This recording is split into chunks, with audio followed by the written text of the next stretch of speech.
हमला सिर्फ निहत्थे पर्यटकों पर नहीं हुआ है। देश के दुश्मनों ने, आतंकियों को चुनौती देने वाला नौजवान आदिल वहां मेहनत मजदूरी करने गया था। आतंकियों ने उस आदिल को भी मार दिया।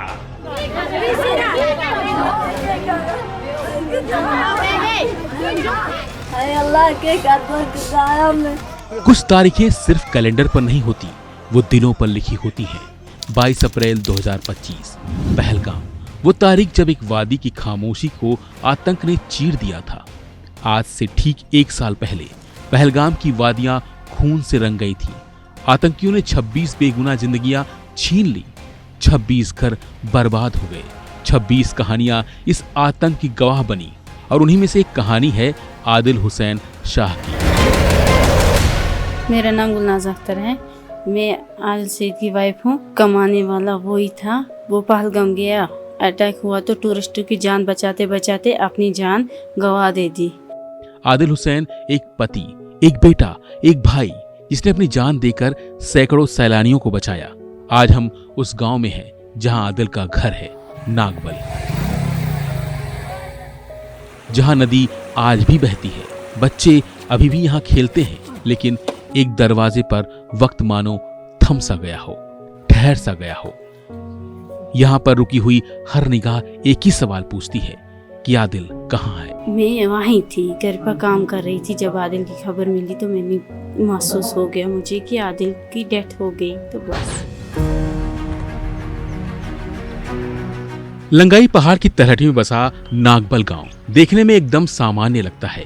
खेत खलिहान, ऊंचे पहाड़, पगडंडियों पर खेलते बच्चे, लहलहाते खेत, सब कुछ एकदम ठीक। लेकिन इसी गांव में एक घर ऐसा भी है जहां वक्त ने ऐसी चोट दी है कि यहां पर 22 अप्रैल 2025 के बाद कोई खुशी नहीं आई। आदिल हुसैन के घर पर उनकी बीवी गुलनाज का दर्द आज भी उतना ही ताजा है जितना 1 साल पहले था। 22 अप्रैल की सुबह तक पहलगाम का ये हापतनाड गांव शायद कुछ ही लोग जानते थे, लेकिन 22 अप्रैल की दोपहर होते होते हर किसी की जुबान पर हापतनाड का नाम था।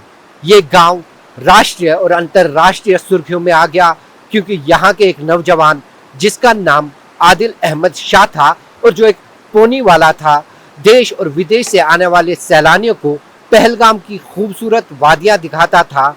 उसने आतंकवादियों से निहत्था लड़कर कई एक सैलानियों को बचाया और अपनी जान निछावर कर दी। आदिल का नाम हमेशा इतिहास के पन्नों में सुनहरे अक्षरों से लिखा जाएगा और उसे उसकी वीरता के लिए याद किया जाएगा। आदिल इस घर के इकलौते कमाने वाले थे जो हर सुबह पहलगाम जाते थे ताकि उनके घर का चूल्हा जल सके। और उस रोज भी वो अपनी पत्नी गुलनाज के हाथ की बनाई चाय पीकर घर से बाहर निकले थे और बोला था कि जल्दी लौटूंगा, लेकिन वो फिर कभी नहीं लौटे। जब वो पहलगाम गए थे ना, सुबह उठे नींद से, मैंने चाय तैयार की और रोटी बनाई थी, तो मैंने बोला उसको कि चाय पी लो। उसने चाय पी और मुझे बोला कि मैं जा रहा हूँ काम पे। बस मैंने उसको उसी बार रुखसत दी तो वो चला गया। तो बस आखिरी बार वही बात हुई थी हम दोनों के बीच।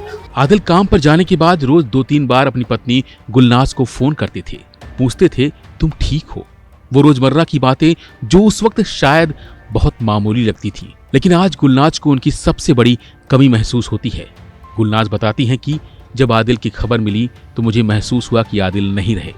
उसके बाद क्या हुआ क्या नहीं हुआ मुझे कुछ नहीं पता, बस इतना पता है कि वो हमेशा हमेशा के लिए चले गए। बहुत ही समा था उस वक्त। ऐसे भी होता, मैंने फ़ोन भी नहीं, किसी ने उसके बाप को फ़ोन किया कि आदिल साहब ज़ख्मी हो गया। बस मुझे इतना ही पता है और कुछ नहीं पता। अब मुझे महसूस हुआ कि अब फ़ोन वोन नहीं आ रहे हैं, कुछ नहीं है, तो अब क्या करेंगे।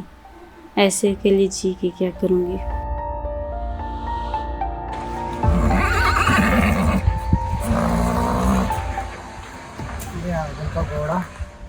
जिस सुबह ये हादसा हुआ उस सुबह आदिल के साथ उनके छोटे भाई नौशाद हुसैन भी पहलगाम निकले थे अपनी टैक्सी लेकर। दोनों भाइयों की यही जिंदगी थी। नौशाद सैलानियों को गाड़ी में लाते ले जाते थे, आदिल घोड़े पर बैठाकर उन्हें वादियां दिखाते थे। लेकिन अब सब कुछ खत्म हो चुका है। हम अभी खड़े हैं हापतनार गांव में, जहाँ पर हमारे पीछे आप देख सकते हैं, ये है आदिल हुसैन शाह का घर। वही आदिल जिसने 22 अप्रैल की सुबह को आतंकवादियों से लड़कर कई एक जानें बचा दी। हमारे साथ इस मामले पर बात करने के लिए है आदिल के भाई नौशाद, और हम जानना चाहेंगे नौशाद से कि उस दिन सुबह से लेकर शाम तक आपकी ज़िंदगी कैसे बदल गई हमेशा के लिए। तो हमारा रहता था सुबह 7 साढ़े 7 हम घर से निकलते थे और शाम को 6 7 8 तक वापस आ जाते थे। तो उस दिन का भी यही है, मैं घर से निकल के चुका था तो वो भी मेरे बाद निकले थे घर से। तो सिस्टर ने बोला था कि आज मत जाओ घर से। तो चंदनवाड़ी के आधे रास्ते में मैं पहुंचा तो एक कज़न ने कॉल करके बोला कि पहलगाम में ऐसा ऐसा जो है वाक़ा हुआ है। तो फिर शाम को जो है असली पता चला। शाम को एक लिस्ट निकल के आई हॉस्पिटल से, उसमें डेड लोग जो थे उनका एक लिस्ट था और इंजर्ड जो थे उनका अलग लिस्ट था। तो उसमें फिर जो डेथ थे उसमें तीसरे नंबर पे आदिल साहब का जो है नाम था। फिर हमें पता चला। आदिल से आखिरी बात और आखिरी मुलाकात आपकी कब हुई, क्या बातचीत हुई आप दो भाइयों के बीच में? तो उस टाइम मैंने उनको बोला था कि पहलगाम आना है, बोला कि हाँ मैं आऊँगा, आप चलो मैं आ रहा हूँ। बस वही हमारी लास्ट बात हुई थी। नौशाद, आपने एक भाई खोया या एक अच्छा दोस्त, आपका जवाब क्या होगा? एक अच्छे दोस्त भी थे और भाई का हिसाब देखें तो भाई भी बहुत अच्छे थे और दोस्त भी अच्छे थे। आज आपको इस बात का फ़ख्र है कि आप उस आदिल के भाई हो जिसने अपनी जान दे दी और कई लोगों की जानें बचा दी। जी जी जी बिल्कुल, यही चीज़ से तो हम जिंदा हैं, यही चीज़ से हमारे मेरे माँ बाप जो है उनकी कंडीशन तो आपने देखी। खासकर मेरी माँ जो है उनकी कंडीशन जो है मतलब बहुत ख़राब है। लेकिन वो यही सोच के दिन दिन उनका निकल रहा है कि मतलब हमारे उसको मैं अब आजकल भी यही, उनको 1 साल होने को आया, मैं उनको आज भी यही बोलता हूँ कि आप ये सोचो आदिल साहब ने काम जो किया है वो सोचो। आपका आदिल आपके पास नहीं है लेकिन ये सोचो कि वो करके क्या गया है। उसकी वजह से मतलब हमें फ़ख्र है उन पे, प्राउड हम फील करते हैं आदिल साहब पे। उसी की वजह से ये सोच के हमारा जो है दिन दिन निकल रहा है। आदिल के घर में एक और दर्द है, उनके बूढ़े अब्बू का। सैयद हैदर शाह जिनकी दवाइयां लेने के लिए आदिल उस रोज पहलगाम गए थे, आज उसी बेटे के बिना वो अपनी जिंदगी गुजार रहे हैं। आदिल के पिता कहते हैं कि वो मेरे दिल का टुकड़ा था, मेरा दिल टूट गया है, लेकिन फक्र है उसने 26 जानों को बचाया। ये गम तो है कि जिगर का टुकड़ा है वो जिगर से टूट गया है, लेकिन फक्र इस बात का है कि उसने 26 जानें जो वहाँ पे चली गई, अगर आदिल आपने जज्बात अपना ये इंसानियत वहाँ पे ना दिखाता तो कहीं और हज़ारों लाशें भी वहाँ पे हो जाती। लेकिन आदिल पे ये फ़ख्र है कि उसने बहुत सारे लोग वहाँ, हज़ारों लोग थे जो टूरिस्ट के थे, बहुत सारे लोग मज़दूर भी वहाँ पे थे जिनकी जानें उसने बचाई और अपनी जान को अपने ताव पे लगा के उनकी जानों को बचाया। तो इस पे तो बहुत फ़ख्र होता है। 1 साल बाद नौशाद अभी भी पहलगाम जाते हैं, वही रास्ते, वही वादियां, लेकिन अब आदिल साथ नहीं है। नौशाद कहते हैं कि पहलगाम के लोग पूरी तरह सैलानियों पर निर्भर हैं। इस हादसे के बाद पर्यटन पूरी तरह ठप हो गया, सैलानी नहीं आए। पूरे साल लोगों ने बहुत तकलीफ झेली है, बहुत मुश्किलें झेली हैं। बहुत ही जो है मतलब प्रॉब्लम हमें फेस करनी पड़ी बहुत। मैं कहूँगा कि ये एक मुसीबत कहते हैं, मुसीबत जो है कश्मीरी में बोलते हैं। ये बहुत ही बड़ी प्रॉब्लम हम फेस कर रहे हैं, मतलब सारा पहलगाम फेस कर रहा है इस चीज़ को। पहलगाम जब ये इंसिडेंट हुआ है, ये पहला वाक़ा है पहलगाम में। ऐसा है कि सदियों से यात्रा आ रही है यहाँ पे, ऐसा कभी नहीं हुआ है, ये पहला इंसिडेंट है पहलगाम में।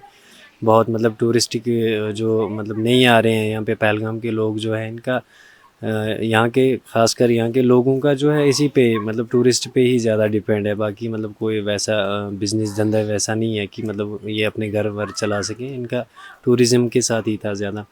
तो मतलब बहुत प्रॉब्लम इन्होंने फेस किया ये पूरे साल में, बहुत जो है दिक्कत आई लोगों को, बहुत परेशानी लोगों ने उठाई। नागबल की नदी आज भी बहती है, बच्चे आज भी खेलते हैं, लेकिन गुलनाज का फोन अब नहीं बजता है। आदिल के पिता छुप कर रोते हैं और नौशाद अपने भाई की याद को ताकत बनाकर उसी पहलगाम में हर रोज जाता है। वैसे आदिल हुसैन शाह की शहादत सिर्फ एक परिवार का दर्द नहीं है, बल्कि यह पूरे देश के लिए एक याद है कि इंसानियत क्या होती है। वन इंडिया उन्हें और पहलगाम के तमाम शहीदों को नमन करता है।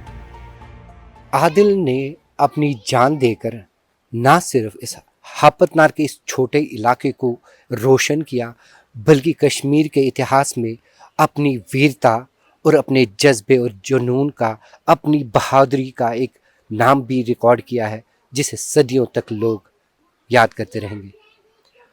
पहलगाम से वन इंडिया के लिए मैं इजहार Ali. Subscribe to One India and never miss an update. Download the One India app now.